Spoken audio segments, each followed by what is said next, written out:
আজকের যুব সমাজ খুশি খুঁজছে, কিন্তু সত্যিকারের সুখ খুঁজে পাচ্ছে না। ভিতরে ভিতরে শূন্যতায় থেকে যাচ্ছে। ফ্রাস্ট্রেশন আর টেনশনে ভরা জীবন, কোনো পরিষ্কার দিশা নেই, তাই তারা প্রতিদিন ভিতরে ভিতরে ভেঙে পড়ছে। তাই তারা খুঁজছে সাময়িক আনন্দ, ক্লাব, ধূমপান আর নেশার মাধ্যমে কিছুক্ষণের জন্য নিজেকে ভুলিয়ে রাখতে চায়। কিন্তু সেই অল্প সময় ভালো লাগার পর আবার ফিরে আসে সেই একাকিত্ব আর গভীর শূন্যতা। যখন অর্জুন সম্পূর্ণভাবে দিশাহারা হয়ে পড়েছিল, তখন কৃষ্ণ তাকে সঠিক পথ নির্দেশ দিয়েছিলেন।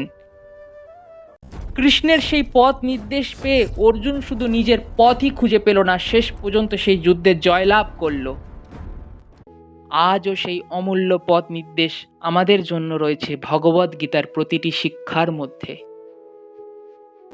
ইসকন ইউথ ফোরামে আমরা শুধু জ্ঞানই পাই না, পাই প্রকৃত সুখ, সঠিক পথ নির্দেশ আর এক নতুন জীবনের দিশা।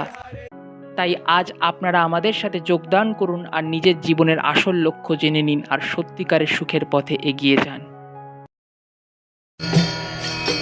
হরে কৃষ্ণ কৃষ্ণ কৃষ্ণ হরে হরে, হরে রাম রাম রাম হরে হরে। হরে কৃষ্ণ কৃষ্ণ কৃষ্ণ হরে হরে, হরে রাম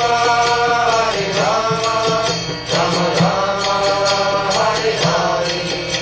হরে কৃষ্ণ কৃষ্ণ কৃষ্ণ কৃষ্ণ হরে হরে, হরে রাম